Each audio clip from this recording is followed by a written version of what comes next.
શ્રી સ્વામિનારાયણ ભગવાનની જય. અક્ષર પુરુષોત્તમ મહારાજની જય. ગુણાતીતાન સ્વામી મહારાજની જય. ભગતજી મહારાજની જય. શાસ્ત્રીજી મહારાજની જય. યોગીજી મહારાજની જય. પ્રમુખ સ્વામી મહારાજની જય. મહાન સ્વામી મહારાજની જય. મહોત્સવની જય. કાર્યકર સ્વર્ણ મહોત્સવની જય.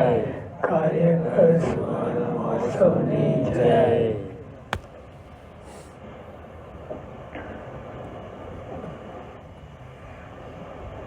આપણે દુનિયાવી ડાપણને બાજુમાં મૂકીને શ્રીજી મહારાજ પ્રગટી ગયા છે.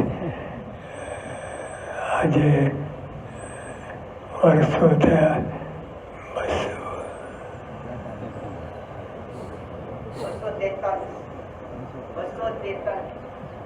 243 વર્ષ થઈ ચૂક્યા અને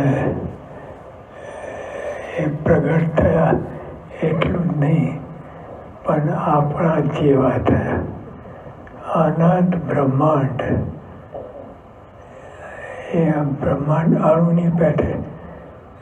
આપણા માટે તો બ્રહ્માંડ એટલે બ્રહ્માંડ, 14 લોક ને બધું અંદર સમાઈ જાય એવું બ્રહ્માંડ.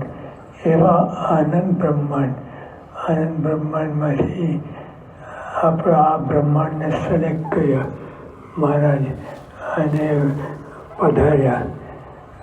કેટલી બધી કૃપા કહેવાય.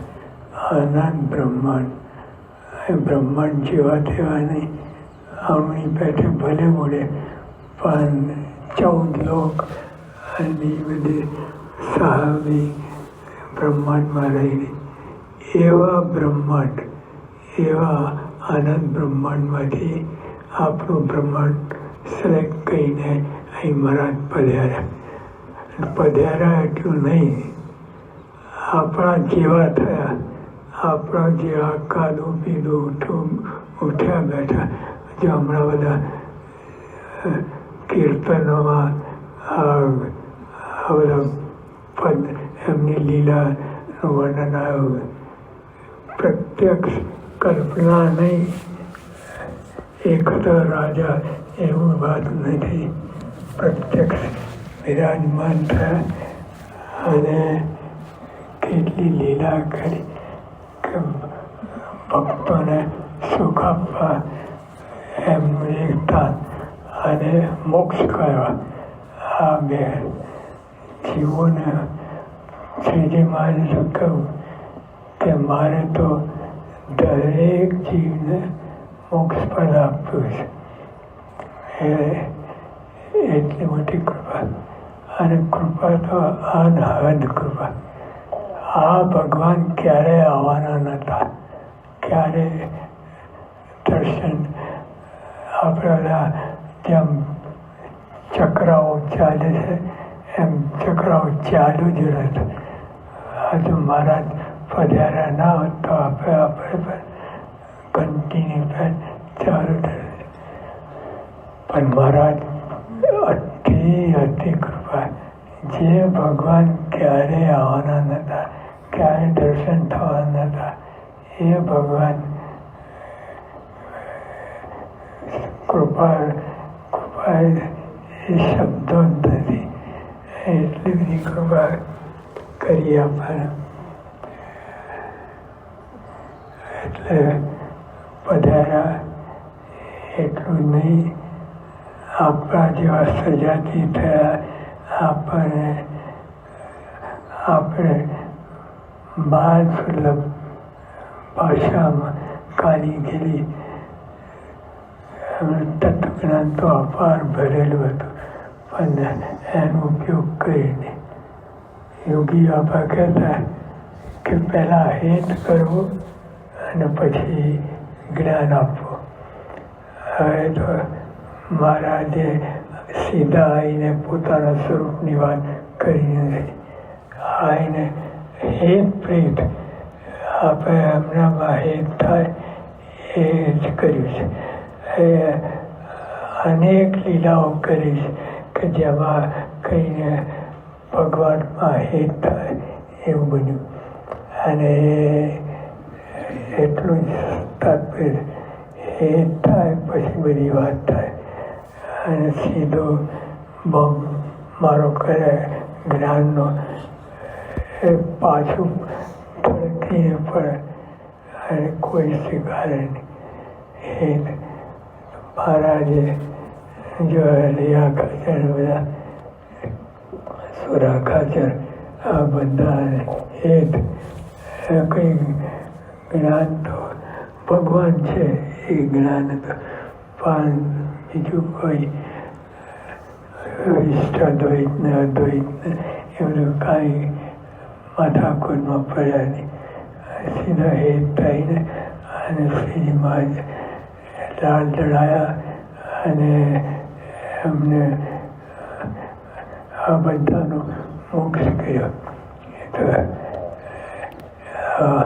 ભગવાનને અનંત અનંત કરોડો નમસ્કાર કરીએ તો કે જે ભગવાન આવવાના જ નહોતા, આપણે જોગ થવાનો જ નહોતો, એ ભગવાન આપણને કેટલા સુલભ થયા.